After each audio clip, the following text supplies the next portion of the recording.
Hi friends, I am Tilak. You're watching Tech May Be Unique, and today we're just going to see about a super ultimate Android launcher setup like this. And if you are new to this channel, make sure to click on subscribe button below. We just quickly get into the video. Download the Muse launcher theme application from the Play Store first, and you can get this exact theme setup by using the particular option in this launcher.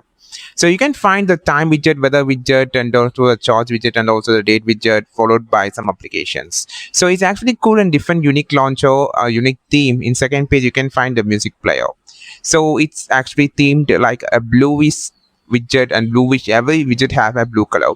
And the third page followed by some codes widgets, and this widget, if you just need it, you can just remove it also. In the last page, you can find some applications that are automatically categorized by the category, and just click on the setting option to get this theme. Click on the theme section, just swipe down. You can just find this theme on the theme number 35. So just apply the theme, and you can just get this theme on your mobile phone, and you can get this exact theme setup. These are the widgets you can just place wherever you just need it.